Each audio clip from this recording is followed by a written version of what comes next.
आज एक दिलचस्प सवाल पर बात करते हैं। एक मशहूर साइंसदान रिचर्ड डॉकिंस कहते हैं कि ये कायनात इंसानों के लिए खास तौर पर नहीं बनी। उनकी दलील ये है कि जानवरों की जिंदगी देखें, वो ना घर बनाते हैं, ना नौकरी करते हैं, ना पैसा कमाते हैं, बस कुदरती तौर पर उनकी ज़रूरियात पूरी हो जाती हैं। लेकिन इंसान, हमें रहने के लिए घर बनाना पड़ता है, खाने के लिए मेहनत करनी पड़ती है, कपड़े जूते खरीदने पड़ते हैं, यानी इंसान की जिंदगी जिद्दोजहद से भरी है। डॉकिंस कहते हैं ये कायनात अंधी और बेरहम गैर जानिबदारी से भरी है। कोई खास डिजाइन या मकसद नहीं, खास तौर पर इंसानों के आराम के लिए तो बिल्कुल नहीं। डॉकिंस की किताब रिवर आउट ऑफ ईडन में वो लिखते हैं, कायनात में कोई डिजाइन नहीं, कोई मकसद नहीं, कोई अच्छाई या बुराई नहीं, बस अंधी बेरहम गैर जानिबदारी है। यानी फितरत इंसान को कोई खास रियायत नहीं देती। जानवर भी मुश्किलें उठाते हैं, शिकार, बीमारियां, भूख, लेकिन इंसान की इजाफी मेहनत, माशरा, टेक्नोलॉजी इसे और मुश्किल बना देती है। तो क्या वाकई ये दुनिया इंसानों के लिए नामौजू है? अब कुरान पाक की तरफ आते हैं। क्या कुरान भी यही कहता है कि दुनिया इंसानों के लिए आसान नहीं बनी? जी हाँ, बिल्कुल। कुरान वाज़ेह कहता है कि इंसान की जिंदगी जिद्दोजहद और मशक्कत पर मबनी है।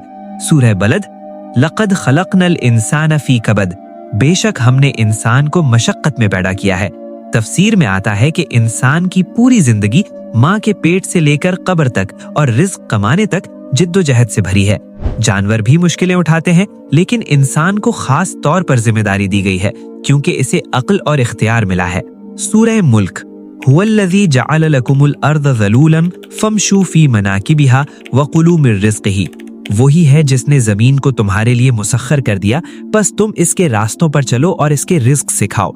यानी रिस्क मुफ्त नहीं मिलता, जमीन पर चलना पड़ता है, मेहनत करनी पड़ती है। सूरह नहल और दीगर आयात रिस्क तलाश करने की बात करती हैं। सूरह नज्म, वअल्लैसा लिल इंसानी इल्ला मा सआ, और ये कि इंसान के लिए वही है जो उसने कोशिश की। जानवरों को तो गरीजी तौर पर रिस्क मिल जाता है, लेकिन इंसान को मेहनत का हुक्म है। यहाँ दिलचस्प मवाजना है। डॉकिंस कहते हैं ये जिद्दोजहद इस बात की दलील है कि कायनात में कोई मकसद या डिजाइनर नहीं, बस इत्तिफाकी इर्तिका। लेकिन कुरान कहता है ये जिद्दोजहद मकसद से भरी है। इंसान को अक्ल, इख्तियार और जिम्मेदारी दी गई ताकि वो आजमाइश पास करे, अच्छाई का इंतखाब करे और आखिरत में अज्र पाए। सूरह मुल्क में ही आगे आता है कि ये सब कुछ आखिरत की तरफ लौटना है, यानी दुनिया आराम गाह नहीं बल्कि इम्तिहान गाह है। तो दोस्तों, दोनों तरफ से जिद्दोजहद तो एक ही है, लेकिन मतलब मुख्तलिफ। एक तरफ बेमकसद बेरहमी, दूसरी तरफ हिकमत और आजमाइश। आप क्या समझते हैं? कमेंट्स में बताएं। हमारे चैनल रोशनी का सफर 12 को सब्सक्राइब करें और बेल आइकन ऑन कर दें ताकि नोटिफिकेशन मिले। अल्लाह हमें सबको हिदायत दे।